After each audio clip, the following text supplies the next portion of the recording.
I'm Dmitry Sitkovetsky, the music director of the Greensboro Symphony, and this is Sitkovetsky and Friends Virtual series sponsored by Rice Toyota. Today we welcome Zlatomir Fung, who is a wonderful cellist, the youngest cellist to have won the Tchaikovsky competition at the tender age of 20 last year. Now he's 21 and he's with us for a wonderful conversation that I'm really looking forward. Welcome, Zlatomir. Thank you so much, Maestro. It's great to speak with you. Yeah. Let's start from the moment when we met, which is 3 years ago, just about 3 years ago next month. And we met at the UNESCO Festival in 2017. And you had, of course, you had won already, even younger, at the younger age, you had won that competition. And you prepared a wonderful performance of a new piece for you, which was Rodion Shchedrin, Parabola Concertante.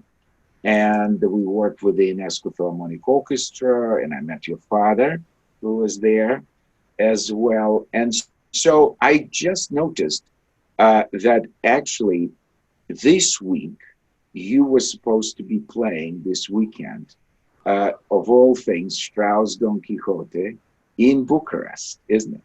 Talk about that there a little bit. Yeah, right. So, going back to this experience 3 years ago, it was really exciting for me to learn this Shchedrin piece, and of course, perform it under you.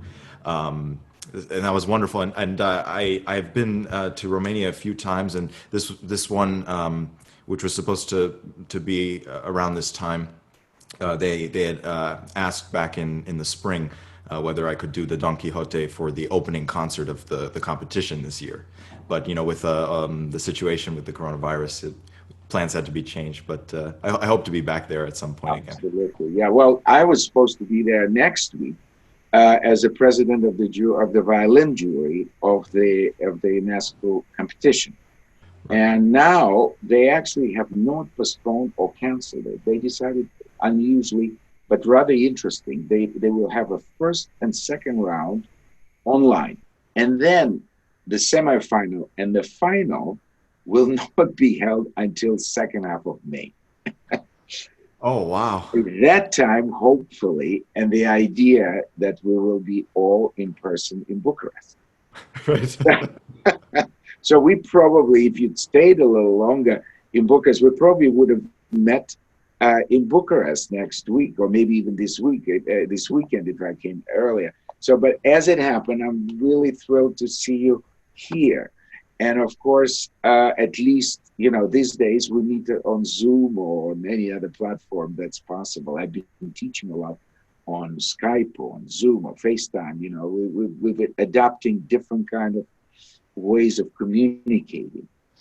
So tell me, now you come from two great cultures. Your mother is Bulgarian, and that's where your first name comes, because Zlatomir, because Bulgarian is quite close to Russian. So Zlato means gold or golden, and Mir means the world or peace. It could be, I don't know whether it's in Bulgarian the same or not, but in Russian, it could be either world or the peace. And then, of course, Fung is clearly a Chinese name. So tell me about your parents, tell me about your background and how you started playing cello, got involved in music and all that. Sure, absolutely. So as you mentioned, my mother is Bulgarian. She grew up in Bulgaria, and then she came to the United States in her early 20s to study mathematics. And my father is Chinese American, so his parents were born in Asia, but he grew up in the United States exclusively. And he was also studying mathematics. So my parents met at a math conference. And so I come from a pretty scientific, technical background in terms of my family. And I began to play the cello when I was 3. Actually, neither of my parents had really played a musical instrument, but particularly my mother thought it would be a good idea as part of the general education to learn music. And so I started on the cello when I was 3, and I just kind of went with it for the first 8 or 9 years, it was just something I did. And then by the time I was in my early teens, I started to get really serious about it and wanted to pursue it as a professional career. I heard somewhere you said that for the first, well, it turns out like for almost for the first 10 years, but until you turned 12, you only practice 1 hour a day. Is it true? More or less, yes. I think I remember there was a funny moment where my teacher sort of we were talking about how much I practiced, and I was like, oh, I practice 45 minutes to an hour, and my teacher at the time said, well, why don't you just practice an hour and a half or 2 hours?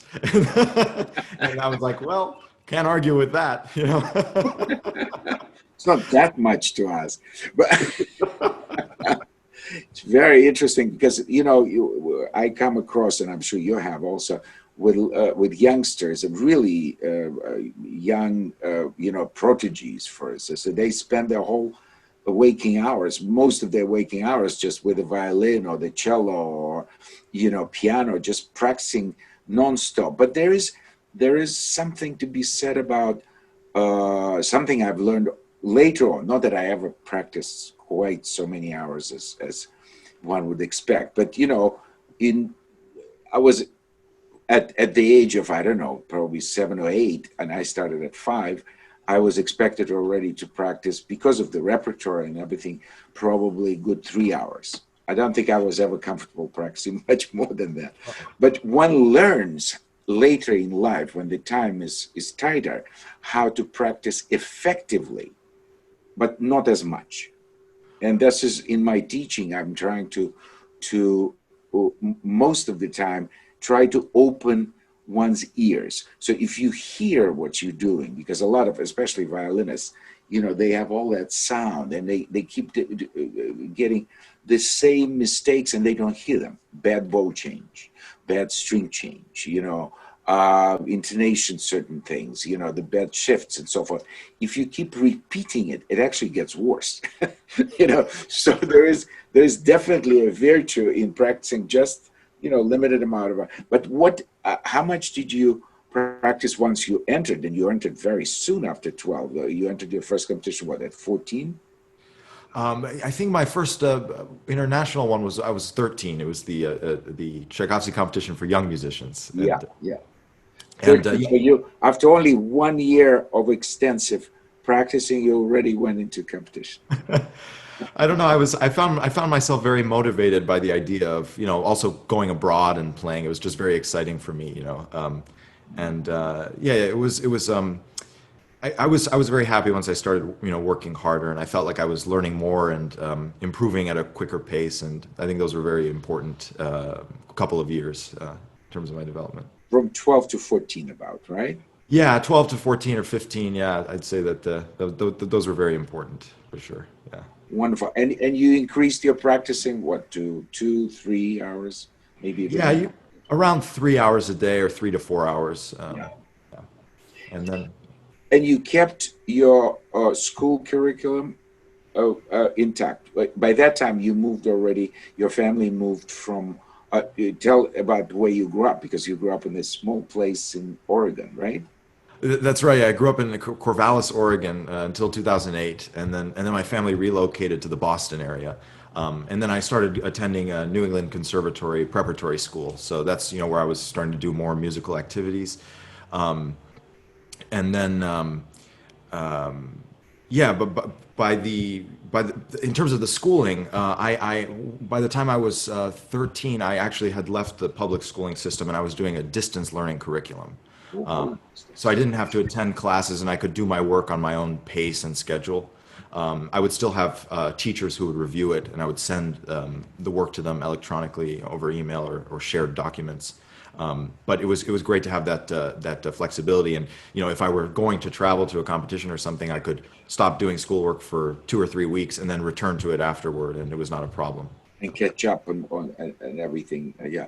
How was it in terms of, because I think it's a great idea in general, not necessarily always homeschooling, but, because we all have different ways of developing. Some develop very quickly in certain areas and then really lag in, usually the ones who good with, the arts are not very good in mathematics, but in your case, it was certainly not not true, because you must have inherited some good math genes from your from your parents on both sides.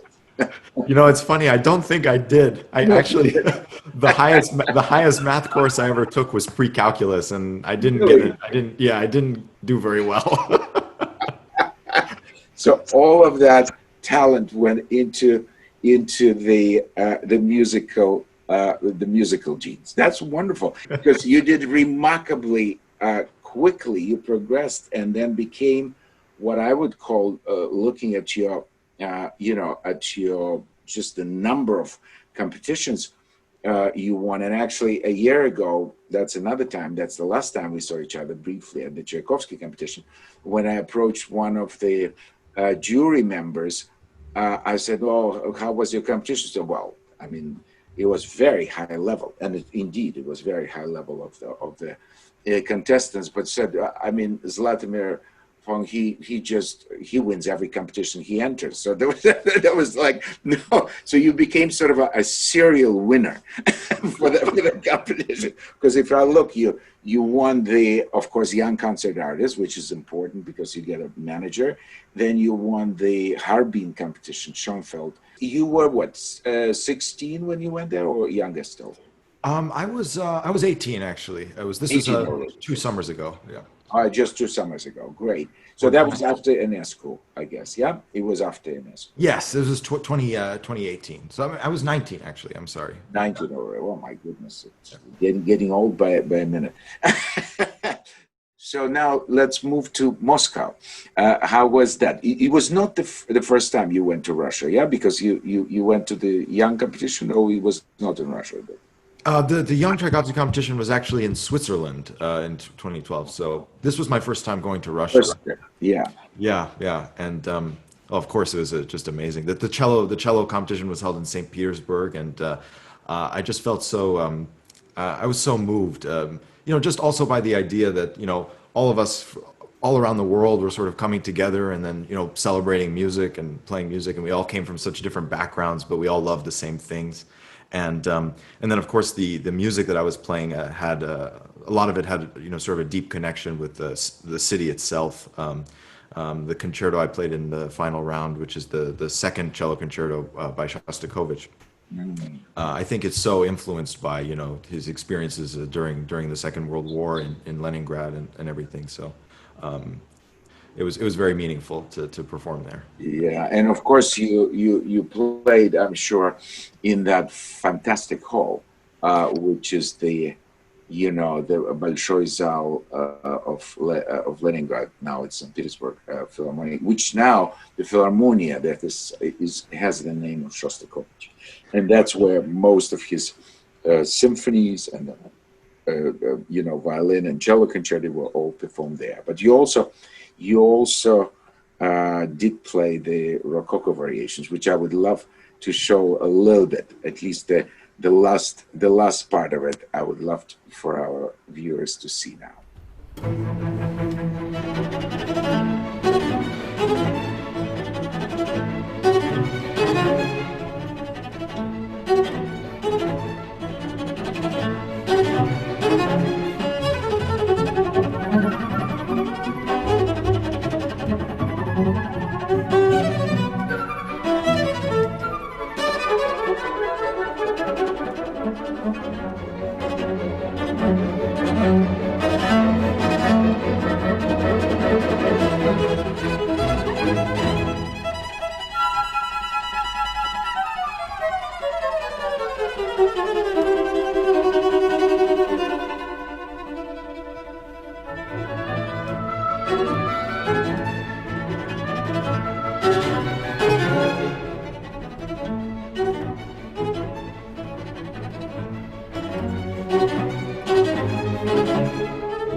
jury, for instance, in Tchaikovsky competition consisted of some of the biggest names, of course, in the business. And as you were growing up, who were the big influences on you from cello? Let's say from cello, and then any musicians you can think of.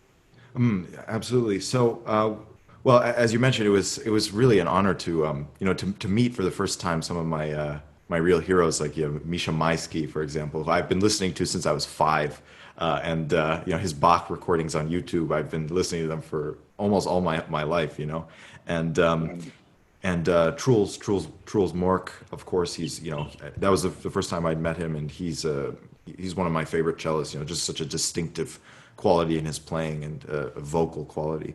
And then beyond that, my biggest influences have been, I think, Rostropovich, actually. He's probably my favorite cellist of all. And I think I consider him sort of the reason why I wanted to become a cellist. Because I remember hearing when I was, I think I was 10 or 11, I remember hearing his recording of the first Shostakovich cello concerto and just being blown away that it was possible for the cello to express so much, for the sound to have this quality where it was just speaking to you. And that's what I find so and moving. Such intensity, just such purpose of being there. And also, long before he became a conductor, because I played under him, as well as, when I was in Moscow Conservatory, I played a concert where I was a concertmaster, and he was the soloist playing Rococo variations, believe it or not, in '73. This is an experience I will never forget, because it was just, he was having like a musical dialogue with me, because I was so close. And then, of course, I played with him also as a conductor, and that was just extraordinary how what he brought to that. I mean, energy, intensity, and when he played, he was completely aware, his whole body, of every instrument, every tune, every harmony. What's your relationship with chamber music?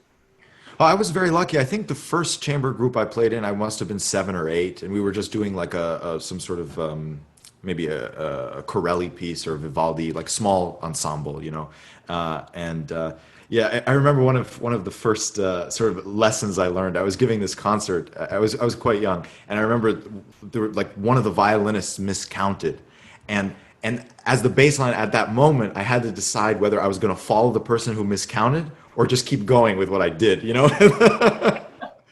Oh man. Speaking of, we were just talking about Rostropovich. I found, because of course you're coming to play the great Don Quixote, which is one of the pinnacle, it's not even cello concerto. It's like the greatest role one could imagine, that Strauss created something extraordinary, symphonic poem, and you'll have a wonderful Sancho Panza in Urali, who's a fantastic violist as well as violinist. So, but of course, for me, I don't know, you probably also grew up on that recording of Rostropovich and Karajan. And I just wanted to show just the opening phrase of that, the way, Rostropovich made that legendary recording with Karajan. Let's hear that a little bit.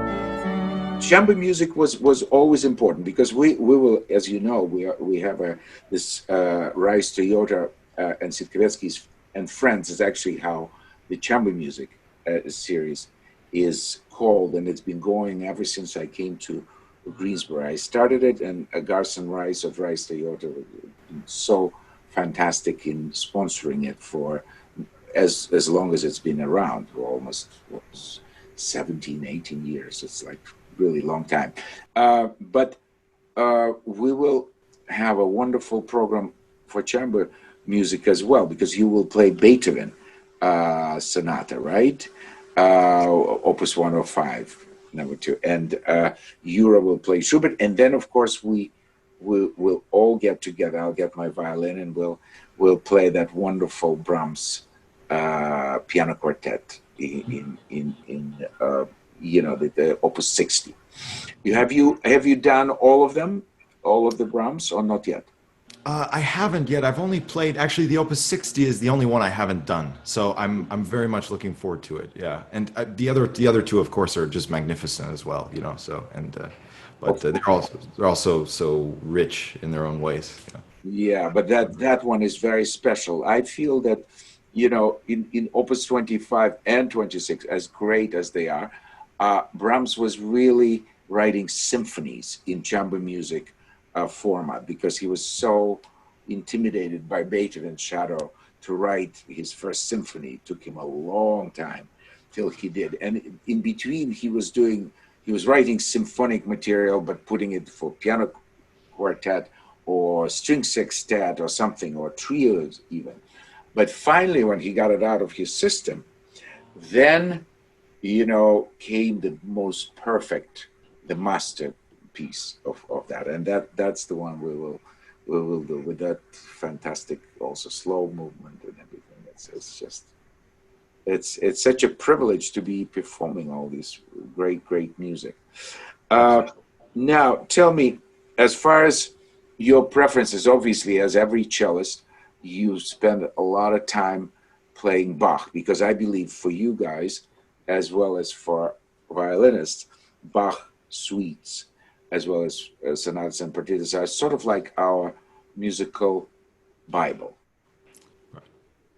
Have you played all of them once in in 2 recitals, or you certainly know them, but have you performed much Bach? I've never done a concert of all of them. I've played all of the suites, but except number 5 at some point in concert.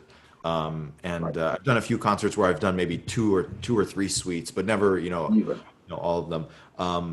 Yeah, and as you mentioned, they're really a touchstone. You keep coming back to them. They have so much to teach us, because they also in the musical craft. They're just so tightly constructed, and his sense of the form and the harmony is so beautiful. Wonderful. Would be nice just to hear how you do Giga from the 3rd suite. Let's hear that a little bit.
So uh, now, apart from all that wonderful music that you've been exposed and so actively and so devotedly, you do have some hobbies, which I know of.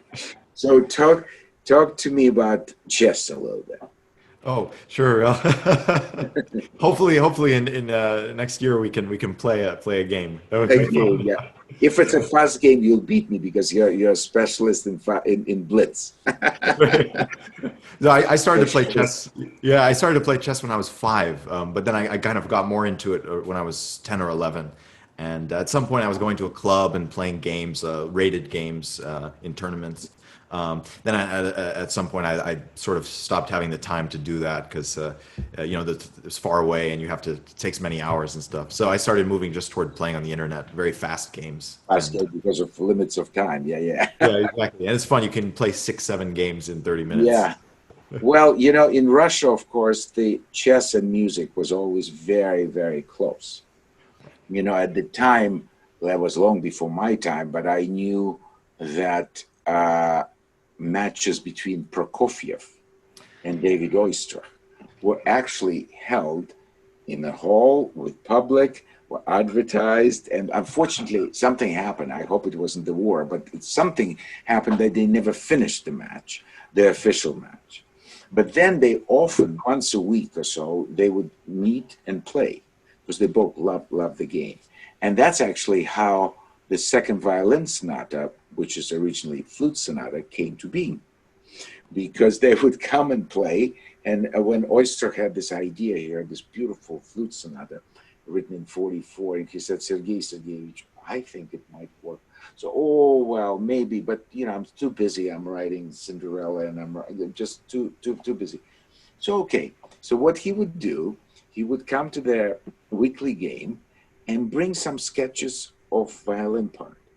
And when he makes a move, he would just put it. And while he he was thinking unusually long and hard, so while Prokofiev was making just a few things, and that's how the violin sonata became what it Wow. is. Because piano part is exactly the same; he never touched. But the violin part, Oyster would bring a little possibility, and Prokofiev would just yeah. That, That's such a great story. so chess and music is never far away, never Right. far away. So I was really thrilled to know that you so so often play, and you play online, of course. Yeah, very Yes, often. that's right. Yes. Yeah. Yeah. So, Yeah, because these days it's not that often that you have to find a particular colleague that would play. Now maybe with this pandemic, people have a little bit more time, and maybe chess is a great way of just getting away. It's like a world of its own, isn't absolutely.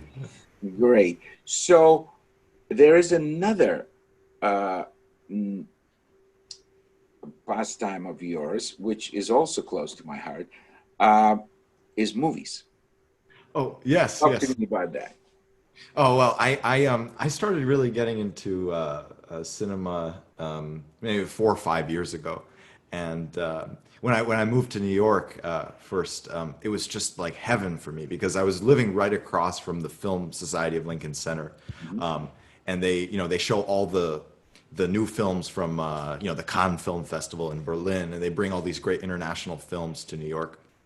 Uh, and then also I had the AMC theater right there, which shows all the best sort of American independent films. So I had the best of both worlds there, and I was trying to go. I was going 2 3 times a week, and then but now of course with the cinemas closed, it's more difficult. So now we're doing streaming and everything. But Yeah. yeah, it's just I just love film so much, and it's such an immersive experience, and yeah.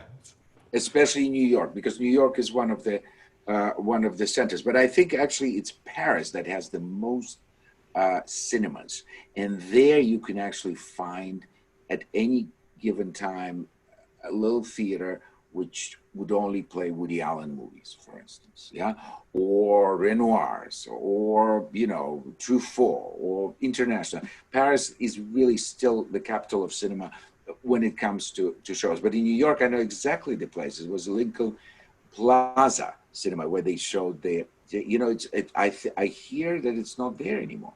Yeah, they closed down. It's Closed down. sad. That's Yeah. unbelievable. It was such a wonderful art of film plays. The other one, of course, in '68 in Broadway and all, with 12, you know, it's a big choice, but it's usually, you know, the blockbusters. Yeah, not only that. But I Right. heard somewhere, tell me about your favorite film of all times. Oh, well, there are a few. I would say, oh, Name um, all of them. yeah. So my sort of my go-to. This is the one I love so much is Akira Kurosawa's Rashomon. I just love that movie. I think it's so 1950. Talk exactly about it, because besides me, the old timers, young generation, really don't know what you're talking about. So explain. I know right. exactly. It's one of my favorite, all time favorites too. But tell about this. So it's basically just a story of a crime, but told from four different perspectives. And each story, the way it's told, has differing details. And at the end of the movie, the not to spoil it, I don't think it's really a spoiler, but you know, the audience is still not sure What what's happened? really true, what's true, and that's sort of the beauty of the movie is just sort of the ambiguity of truth, and especially the ambiguity of truth on film. Because before that movie, really, it was basically for granted, you know, aside from like dream sequences and stuff, that everything you saw was actually happening. You know, that there wasn't a sense of subjectivity, really, especially in, you know, classical Hollywood film. So that's one of my favorites, yeah, for sure. It was absolutely a phenomenal film, and for 1950, black and white, it had just such extraordinary dynamic and energy of this, you know, brilliant actor Toshiro Mifune, who bursts. You know, he plays the bandit who Yes. commits the act of murder of samurai, and then there's samurai's wife or mistress. I'm not so sure whether he was. Anyway, he was traveling with her, and then it was seen by a peasant who observed. And so you get four novellas from each one, and the ghost of the killed samurai. So Right. we have a full spectrum, and it just proves, if nothing else, that there's nothing more unreliable as an eyewitness, because they were all there. You know, they were part of it, and yet they saw a different story. Right. So whenever they say, "Well, are you telling me I was there?" Well, you saw a different story. Tell me another one, more maybe more recent. Yes. So recently, I one of my favorite films is Moonlight, directed by Barry Jenkins. Yeah, which was 2016. Yeah, That one I love so much because of the just the lush cinematography. Also, the story is very moving. But you know, just the way he used colors, very influenced by one of his big influences was Wong Kar-wai, and yeah, and that kind of also I'm really a big fan of the sort of dynamism in the film camera movement. You know, it's I like it when there's a lot of feeling that in every shot. You know, and that movie definitely has that. It's just a beautiful film.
Now tell me how you cope with this whole sort of completely new way of life of the last five months. I have a feeling that you probably cope better than a lot of people because you've been even educated, sort of on your own part of the time. But tell me, what's the challenges, what's the advantages, what you've managed to do, what you wish you've managed, and so forth. Right, right. Well, of course, it's been tough to have everything canceled, and all the ways of life that we used to have. Just the traveling and everything. You kind of miss it a bit.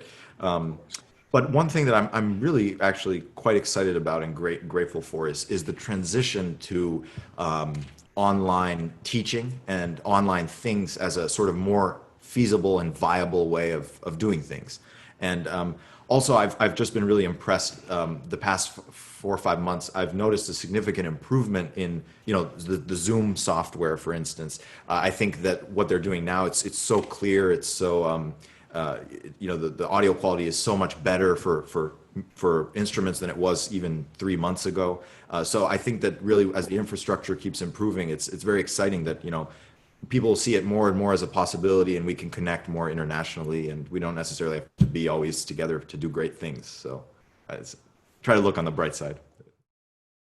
But I think now there's a wonderful new generation of, maybe not everybody is as young as you are, but you seem a lot more mature than your age, and you obviously grew up a lot quicker than a lot of young ones. But there's a whole generation of wonderful cellists, in particular cellists, and I think the future, once this whole crazy time sort of subsides, and we come back to a new normal, but some kind of a, which I'm very much looking forward to our concert in January, and to welcome you to a beautiful city of Greensboro, wonderful people, good restaurants, a good hotel, and so you'll be really well looked after, and we will have many more conversations like that. Thank you so much, Zlatomir. It's been really a pleasure to have you.